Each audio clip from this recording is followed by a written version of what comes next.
Bien, hermanos, pues os invito a que abráis vuestras Biblias en Éxodo capítulo 4, versículos del 18 al final del capítulo, el versículo 31.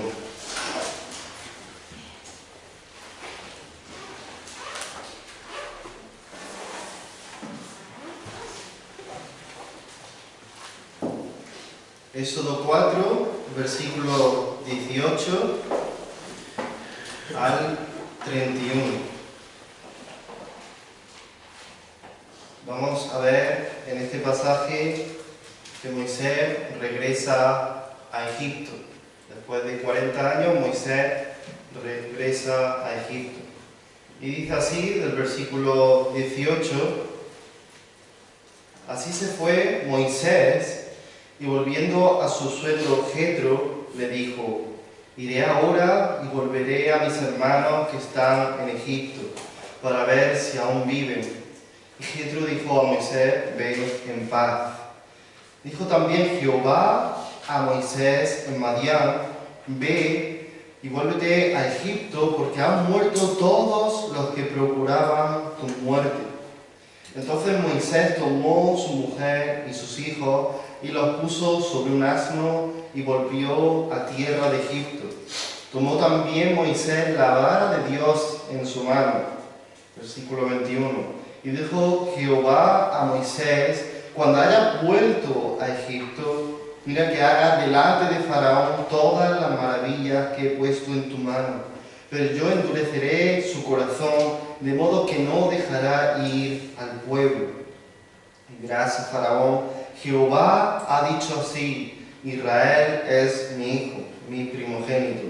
Ya te he dicho que dejes ir a mi hijo para que me sirva, mas no has querido dejarlo ir. Y aquí yo voy a matar a tu hijo, tu primogénito. Versículo 24. Y aconteció en el camino que en una posada Jehová le salió al encuentro y quiso matarlo. Entonces Séfora tomó un pedernal afilado y cortó el prepucio de su hijo y le echó a sus pies, diciendo: a la verdad, tú me eres un esposo de sangre. Así le dejó luego ir. Y ella dijo: esposo de sangre a causa de la circuncisión.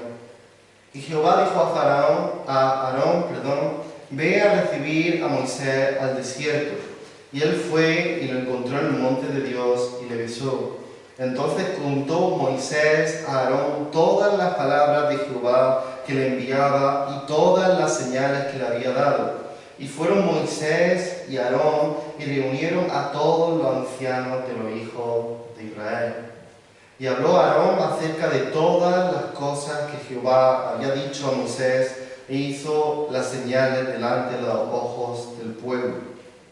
Y el pueblo creyó, y oyendo que Jehová había visitado a los hijos de Israel y que había visto su aflicción, se inclinaron y adoraron. Padre, te damos las gracias por esta porción de tu palabra. Te pedimos que podamos recibirla con toda solicitud para no solamente oírla, sino también ponerla en práctica. Que tú, mediante tu palabra, en el poder del Espíritu Santo, puedas aplicarla a nuestros corazones y puedas exhortarnos, animarnos, reprendernos y consolarnos a través de tus palabras, Señor, en esta tarde. Porque te lo pedimos en el nombre de Jesús. Amén. Después de 40 años en tierra extranjera, después de que Dios respondiera a todas sus dudas llenas de incredulidad y de miedo, por fin Moisés vuelve a Egipto. En este pasaje que acabamos de leer, vamos a ver la provisión de Dios para la tarea que Él ha encomendado a Moisés. Vamos a ver su provisión. Porque Dios no solamente envía a sus siervos a la misión a que Él los ha llamado, sino que también Dios sostiene y provee para su llamado, para sus siervos en toda su tarea, en toda su obra. Y en este caso vamos a ver que Dios provee apoyo, seguridad, enseñanza, ayuda y confirmación a Moisés. Estas 5 cosas que vamos a ver a continuación: apoyo, seguridad, enseñanza, ayuda y confirmación a Moisés. En el primer lugar vemos que Dios provee apoyo a Moisés y lo vemos en el versículo 18. Moisés habla discretamente acerca de su regreso a Egipto a su suegro Jetro. Pero se lo dice, y es muy importante, le cuenta discretamente lo que va a acontecer o lo que Moisés pretende hacer en Egipto, pero se lo cuenta con discreción para no alarmar el corazón de su suegro Jetro. Pero se lo cuenta, pero se lo dice. Y vemos que para la cultura hebrea, y también debería ser para la nuestra en el día de hoy, pero para la cultura hebrea de ese momento, los padres y los suegros formaban parte de una sabiduría y de una autoridad espiritual inigualables. Las figuras de liderazgo respetadas y muy importantes eran los suegros y los padres, para recibir sabiduría y consejo, sobre todo a la hora de tomar decisiones importantes. Como Job dice en capítulo 12, versículo 12, dice: en los ancianos está la ciencia y en la larga edad la inteligencia. Por lo tanto, el hecho de que Moisés contase con el respaldo, con la aprobación de su suegro Jetro, era un paso muy importante a la hora de obedecer y de llevar a cabo el llamado de Dios. No olvidemos que Jetro no solamente era el patriarca de su esposa Séfora, sino su propio patriarca, porque al ir a tierra extranjera de Madián, él había dejado a sus padres en Egipto. Por lo tanto, su principal figura de sabiduría, de consejo, su patriarca, era su suegro Jetro. Y gracias a Dios, Jetro bendijo su regreso a Egipto. Le dice: ve en paz. Así que no solamente contar con el apoyo de su suegro Jetro era una parte fundamental del llamado de Dios para Moisés, sino que también era una manera más de que Moisés reconociese y de que Moisés fuese confirmado en el llamado de Dios. Cuando Dios llama, y esto es algo muy importante, Él abre puertas, Él mueve los corazones de las personas que tenemos a nuestro alrededor, como en el caso de Moisés. ¿Para qué? Para que veamos que el llamado de Dios realmente procede de Él y no de nuestros pensamientos o de los deseos de nuestro corazón. Y esto es de tremenda importancia para nosotros en el día de hoy, hermanos. Y es que no podemos descuidar la figura de liderazgo que Dios ha puesto en nuestra vida, en la vida de cada uno de nosotros. Sabemos que nuestro Dios es el único Dios que es el legislador, que tiene el poder para darnos leyes, de tal manera que obedezcamos sus leyes en cuanto a lo que a Él le agrada y lo que a Él no le agrada. Nuestra cabeza como iglesia es Jesucristo. Y la iglesia está sujeta a Él y debemos hacer lo que Él nos demanda en su palabra. Pero no debemos olvidar, hermanos, que la autoridad que Jesucristo ejerce sobre su iglesia muchas veces, o de hecho la mayoría, la ejerce a través de las autoridades humanas que Él mismo ha puesto. Jesucristo establece su autoridad sobre nosotros a través de otras autoridades espirituales humanas que Él ha puesto sobre nosotros. Así que a la hora de tomar decisiones importantes en nuestra vida, y sobre todo para confirmar y reconocer el llamado de Dios hacia nuestras vidas, ya sea en la iglesia, ya sea en nuestro trabajo, ya sea en multitud de decisiones que podamos tomar importantes, debemos considerar, hermanos, las autoridades que Dios nos ha puesto en nuestras vidas, ya sean los esposos, los padres, los ancianos y también nuestros hermanos en la iglesia. Hermanos, y obviamente no quiero decir que tengamos que preguntar a nuestros hermanos en la iglesia, a nuestros padres, a nuestra esposa, a nuestros ancianos de la iglesia si debemos agradar o no a Dios. Para eso ya tenemos su palabra. Pero en cuanto a decisiones, sobre todo reconocer que Dios nos está llamando realmente a lo que sentimos que Él nos está llamando, es importante tomar el consejo y la sabiduría de las autoridades espirituales que Él ha puesto en nuestra vida. Es triste ver cómo muchas veces cristianos, con ese celo mal informado, ese celo por Dios mal direccionado, intentan obedecer el llamado de Dios a pesar de las opiniones, de los consejos, de la sabiduría de sus ancianos, de su hermano en la iglesia, de sus padres, de su esposo. Hermanos, puede ser que realmente Dios nos esté llamando a algo en particular, pero si no encontramos con la aprobación de nuestras autoridades espirituales, es porque quizás no es el momento. Y hay muchas historias que confirman esta verdad. Debemos buscar dirección en el llamado de Dios, al igual que Moisés con su suegro Jetro, también buscar esa confirmación y reconocimiento en las autoridades que el Señor nos ha puesto.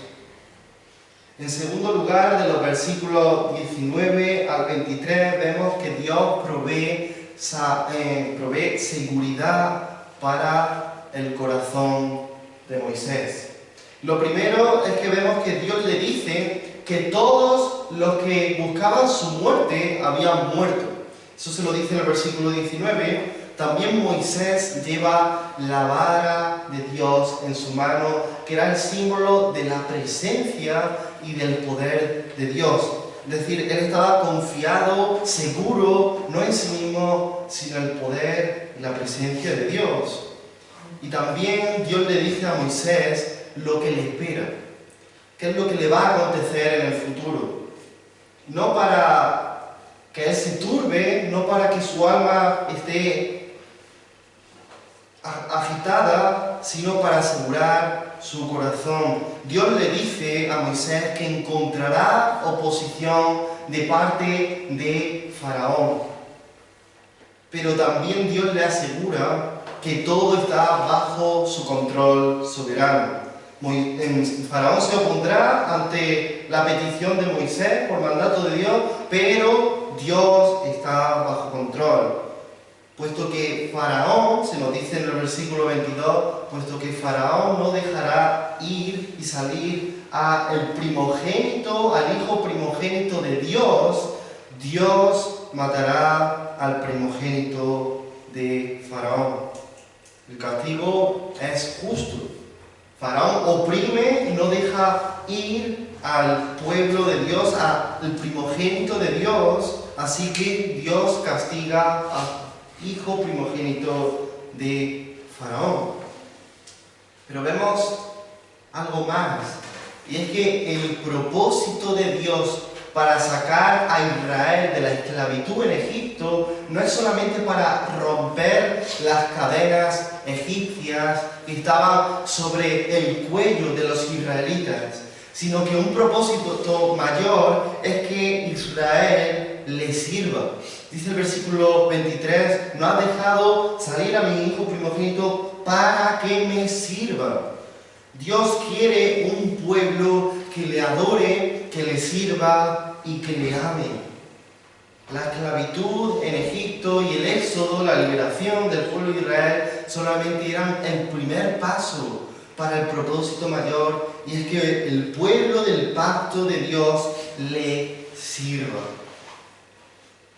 Y aquí encontramos en el versículo 23, versículo 21, por primera vez una de las frases que se van a repetir más veces a lo largo de los siguientes capítulos de Éxodo hasta Éxodo 14, y es la frase: yo endureceré el corazón de Faraón, yo endureceré su corazón.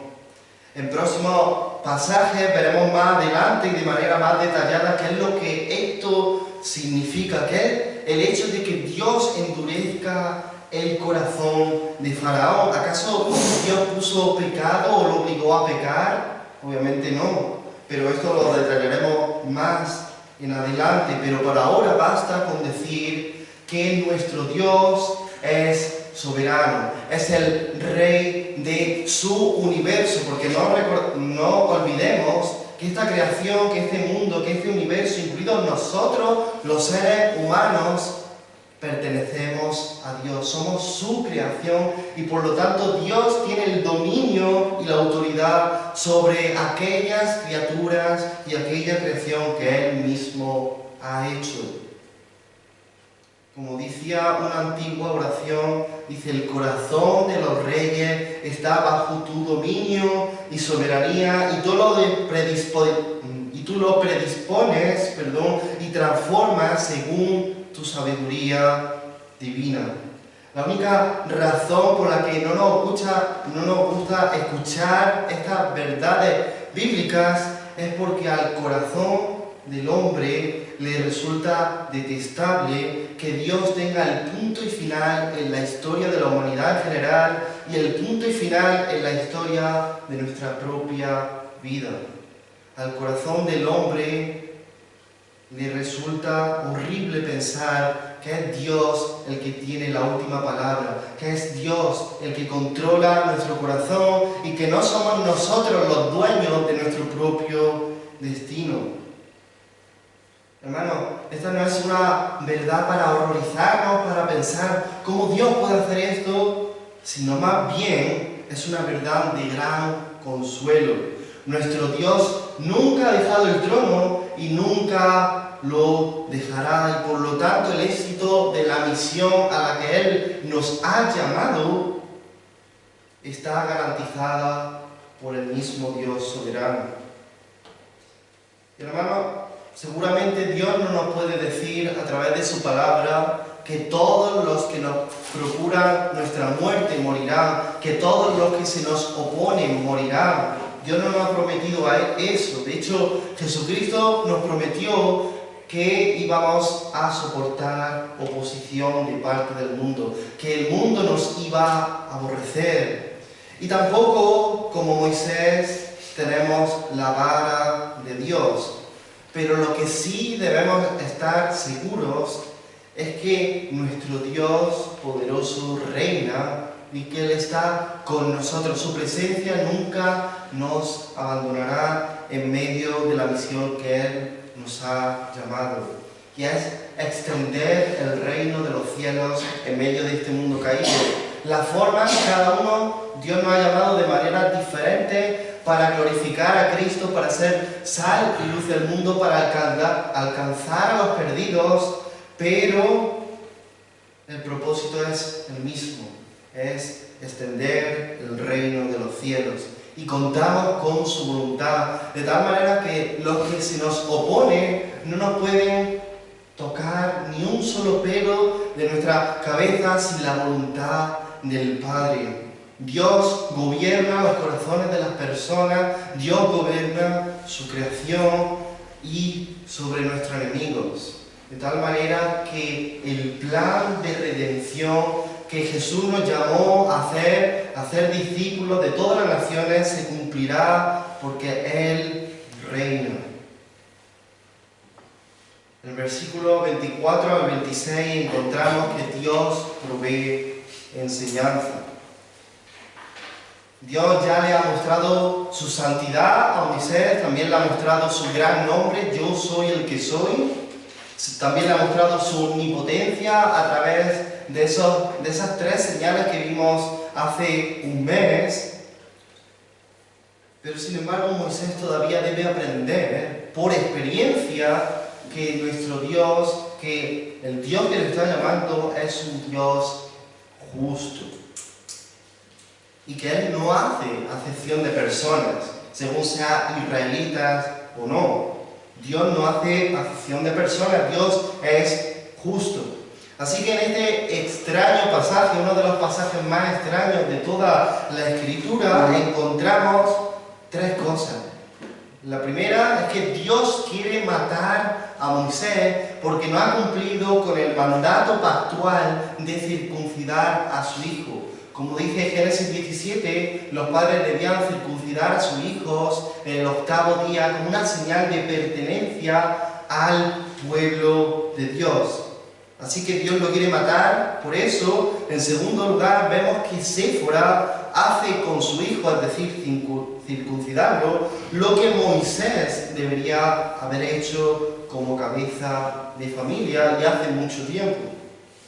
Y en tercer lugar, vemos que Dios deja ir a Moisés cuando ve la sangre de la circuncisión del hijo de Moisés. Y en esta experiencia tan viva, tan palpable que Dios le da a Moisés, le enseña principalmente dos cosas. La primera, como hemos dicho antes, es que Dios es justo. Él no hace acepción de personas y con Moisés tampoco iba a hacer acepción de personas. Moisés no solamente había desobedecido el mandato de circuncidar a su hijo, sino que con esta desobediencia estaba despreciando la importancia del pacto abrahámico, del pacto de Dios. Le estaba menospreciando la necesidad de circuncidar a los descendientes para que formasen parte del pueblo de Dios. Como se lo enseña en el Antiguo Testamento, todo aquel que no era circuncidado sería raído, cortado del pueblo de Dios. Así que era algo importante. Y en segundo lugar, Dios le enseñó a Moisés no solamente que Él es justo, sino que la santidad y la obediencia son requisitos esenciales para servir al Dios vivo y verdadero. La santidad y la obediencia son necesarias para obedecer el llamado de Dios. Moisés debía aprender que nuestro Dios es justo y que para Dios no valen todas las cosas.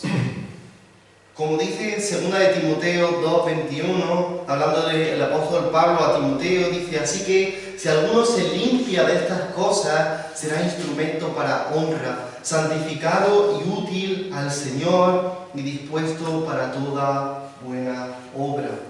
Dios requiere santidad si es que le queremos servir. Porque Dios no acepta un servicio mediocre, a medias, sin santidad, manchado por el pecado. Obviamente Dios no exige perfección, pero sí exige integridad y santidad a aquellos que le sirven. Y no olvidemos que los que son llamados por Él a servirle no solamente son los ancianos y pastores, no solamente son los diáconos los que están puestos en liderazgo, sino toda la iglesia está llamada a servirle de una u otra manera y servirle en santidad. No perfecta, pero sí sincera y de corazón. Y lo que también Dios le está enseñando aquí a Moisés es que Moisés no puede ser el libertador de su pueblo sin antes ser el libertador de su propia casa. Tampoco Moisés podía dar a conocer a Dios a su pueblo si antes no lo daba a conocer a su propia casa y a sí mismo. Hermano, el servicio, el llamado y los dones de Dios empiezan en nuestra casa, en nuestra familia. Hermanos, no despreciemos la importancia de primeramente servir, de primeramente obedecer a Dios en nuestra propia casa, en nuestra propia familia.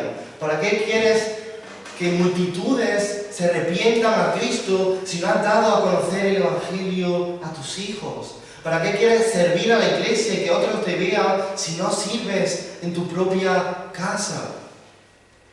Dios le enseña a Moisés y también a nosotros que lo que hagamos en casa es de principal importancia. Dios no quiere una obediencia hipócrita. Dios no quiere obediencia de puertas para afuera, sino de puertas para adentro y después a lo que Dios nos haya llamado. Así que esta experiencia no solamente le sirvió a Moisés, sino también a nosotros. Nuestro Dios es justo, requiere santidad y requiere que también primeramente sirvamos y le obedezcamos a Él primero en nuestra casa. También Dios provee ayuda, y lo vemos en el versículo 27 al 30. Tal y como Dios le había prometido, Moisés se reencuentra con su hermano Aarón. Y Aarón será una figura muy importante, importantísima para Moisés. Aarón se constituirá como la mano derecha de Moisés.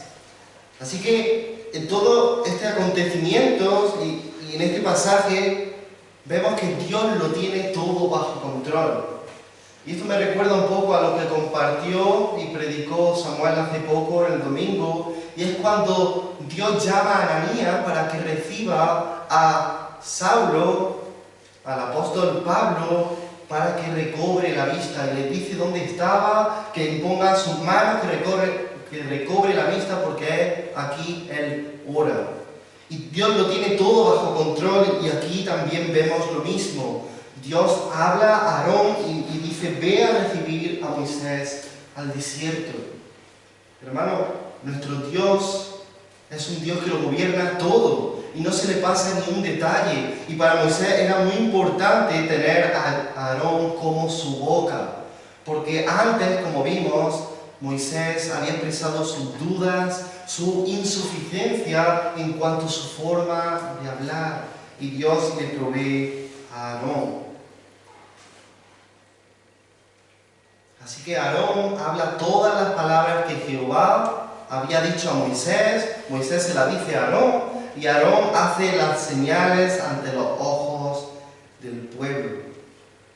Y nuevamente, Dios no solamente ayudó a Moisés a cumplir su llamado, sino también a nosotros. Él no nos ha dejado solos. Él, gracias a Dios, que Él nos da ayudas, ya sea amistades, ya sea hermanos en la fe. Dios nos da y nos provee de ayuda para que podamos cumplir con nuestro ministerio, con nuestro servicio y llamamiento a Dios. Dios nos ayuda a llevar nuestras cargas a través de hermanos y amigos que llevan nuestras cargas. Hermanos, no es bíblico ser llanero, solitario. No es bíblico decir yo puedo solo. No, es que yo y Dios somos mayoría, así que no me hace falta la iglesia, no me hace falta ayudas humanas, sino que Dios, como está conmigo, entonces yo puedo cumplir con mi llamado. Pero eso no es bíblico. Dios nos ha dado ayudas humanas porque es el medio por el cual Dios nos ayuda a nosotros. Hermanos, no podemos, en la iglesia de Cristo no puede haber afán de protagonismo. Debe irse nuestro orgullo y reconocer, necesitamos ayuda. Pon a este hermano, a esta hermana que son sabios, que son maduros en la fe, para que me ayuden a caminar en mi vida cristiana, porque yo solo no puedo. Sí, Dios es suficiente, pero Dios es suficiente y Él nos provee de esa ayuda que nosotros necesitamos. No llevemos nuestras cargas solos, no llevemos nuestros pecados, nuestras tentaciones, nuestras luchas solos, sino que como Moisés podamos reconocer, Señor, somos insuficientes. Y aunque lo hagamos con incredulidad a veces, reconozcamos que solos no podemos. Y en quinto y último lugar, Dios provee confirmación a Moisés. El versículo 31 dice, y el pueblo creyó, y oyendo que Jehová había visitado a los hijos de Israel y que había visto su aflicción, se inclinaron y adoraron. Cuando se habla en el Antiguo, en el Nuevo Testamento, cuando se habla en la Escritura de que Dios visitó a su pueblo, se refiere a que Dios está interviniendo en ese preciso momento de la historia, cumpliendo sus promesas para rescatar y liberar a su pueblo. Así que viendo el pueblo de Israel que Dios, el Dios del pacto, el Dios de Abraham, Isaac y Jacob, el gran yo soy, el Dios santo, lo había visitado, creyeron en primer lugar y después se inclinaron y adoraron. tal y como Dios le había dicho a Moisés en el capítulo 3 y después en el capítulo 4, nuevamente se lo recuerda, los israelitas creían que Dios había enviado a Moisés para llevar a cabo la tarea que Dios le había llamado a Moisés. Y hermanos, aquí vemos que la duda y la debilidad de Moisés no pudieron detener la mano redentora de Dios para con su pueblo. La incredulidad de Moisés no fue un impedimento para Dios para cumplir sus planes redentores. Porque no depende de lo que creamos, no depende de cómo nos sintamos, sino de Dios que cumple su palabra.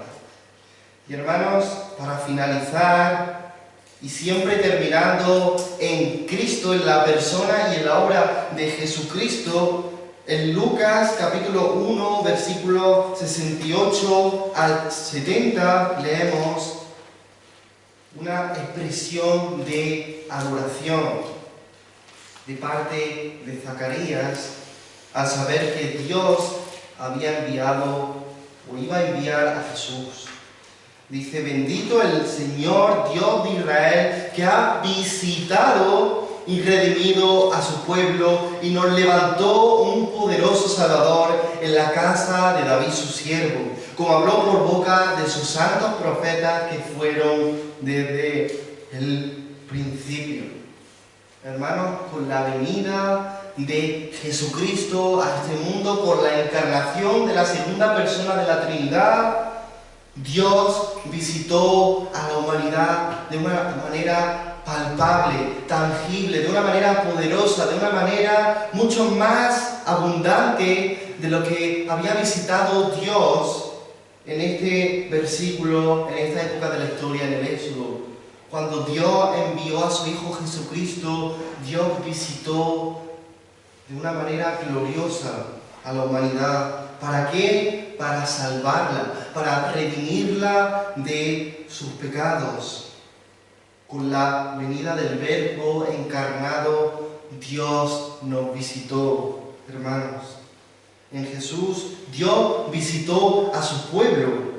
La vida, la muerte y resurrección de Jesucristo es la muestra más grande de que Dios intervino en la historia definitivamente para salvar a su pueblo escogido, tanto gentiles como judíos, y para cumplir sus promesas. Pero como cristianos todavía esperamos la segunda gran visitación del Hijo de Dios. Deseamos, y nuestro anhelo, como Juan en Apocalipsis 22 es: ven, Señor Jesús. Deseamos que Jesús vuelva a visitarnos, que Jesús vuelva a intervenir en la historia de una vez y para siempre, para salvarnos por la eternidad, para limpiarnos y librarnos una vez por todas de las cadenas del pecado.